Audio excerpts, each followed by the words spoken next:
Okay, this horrible looking thing we're going to condense.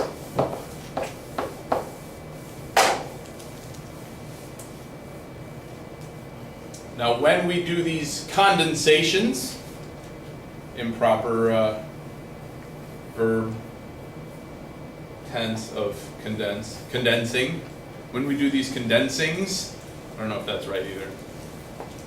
What do you guys like, condensings or condensation? Condensation, it's like the process of condensing, isn't it? Like, I don't know. Anyway. When we condense, we're trying to take all of the logarithms and write them as one. And we're taking the opposite, not the opposite, the inverse order of operation. So the last thing that probably happened was this 1/3 ended up in front, right? And this ended up in front of all of these logs. Now you can go two ways with this if you want. You could distribute this 1/3 to every single logarithm if you wanted, okay? But if it's in front of all these logs, and it is in front of all of them, that means it was an exponent for all of them.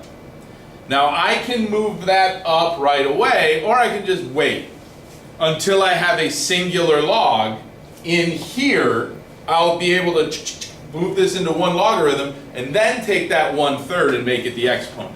I think that might make more sense. So let's ignore that for right now, and let's just look on the inside. So you want to work inside out with this, obviously, right? We want to start and do what we can with what's inside here. So we have this 2 in front of this log. That I'm going to move up for the x plus 5. I'm going to keep the bracket here to remind me that that 1/3 is on the outside.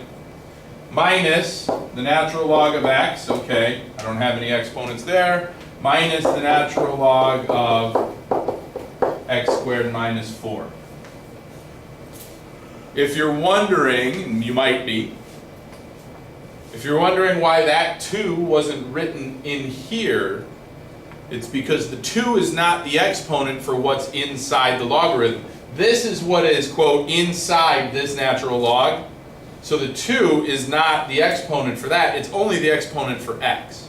So I wouldn't move that down in front, right? That's why this 2 is still up here, all right?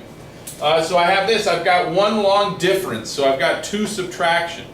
How you go about doing this is up to you. From this point on, I'm going to work from the back to the front. I don't know why. You could do this, you could say, I'm going to take the quotient of these. I'm going to do the quotient of these, just because I like a challenge. So, actually, I don't want to confuse you. Let's just go left to right. That's the order of, I'm sorry, okay? At least I felt you judging me. I saw the judging eyes, you were like, you shouldn't do that, you're wrong. Okay, I won't do that, We'll go left to right. So I've got the difference of these 2 values, these 2 logarithms. That can become one logarithm with a quotient of their values. I still got this one over here, right? So there's one condensing, taking the 2 logs and writing them as one. If you're wondering, could I have created this like 3-headed monster triple-decker fraction right off the bat? Sure, you can do that. You could be like, it's this over this over this. Yes, that's what it's going to turn into, right? I'm just going piece by piece through this. So I've got this logarithm subtracting this logarithm, so I have another difference. I'm going to combine that so that it is this divided by this. Now, we've taken some liberties with shortcuts in the past. I'm going to do it again here, okay? So let's just talk briefly. I've shown you this before. I'm going to show you once more, okay? And if you don't like it, there's the door, and I hope, I don't know, another word that ends in or. So we have, if you ever have a fraction, because understand what this is going to turn into. We have a fraction, and we're going to divide that by this. So if you have a fraction that's being divided by something that's not a fraction, what's the shortcut? Multiply by reciprocal. Multiply by the reciprocal of The the bottom, and the reciprocal of the bottom is 1 over 5. But the shortcut to all of this is that that number gets multiplied times that number. That's the shortcut. We've talked about it. You're going to see it a ton more, so get used to it. A fraction divided by an integer, multiply the integer to the denominator. End of discussion. Okay? That's a shortcut that will always work. So in this case, I'm taking this fraction and I'm dividing it by this non-fraction. So this non-fraction, this x squared minus 4, is going into the denominator here. So I have x plus 5 squared over x times x squared minus 4.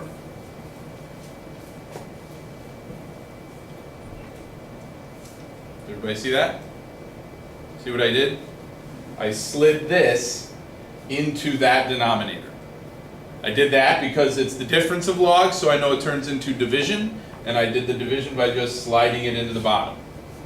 Now I have 1 log, so I don't need these brackets anymore. I have 1/3 times this log. I can move that up. Now this is the exponent for everything in here. So it's going to look horrible, but I've got x plus 5 squared over x squared minus 4, all to the 1/3 power. And if you wanted to, you could just leave it like that. I don't have a problem with that. I don't know if another math teacher would, because what have I been saying? You know, speak the language of logarithms. The language of logarithms is exponents, so having exponents is fine, okay? But, where was that one that we did? A lot of these start out with radicals, starts out with a radical. This one starts out with a radical, so maybe if we're supposed to be doing the opposite of that, we should end with a radical. And because this is raised to the 1/3 power, I can do this. I have a smart board, so I can do this. 1/3 powers are cubed roots. If you've forgotten that, I encourage you to do the online module, Rational Exponents and Radicals. It's there. And there you have it.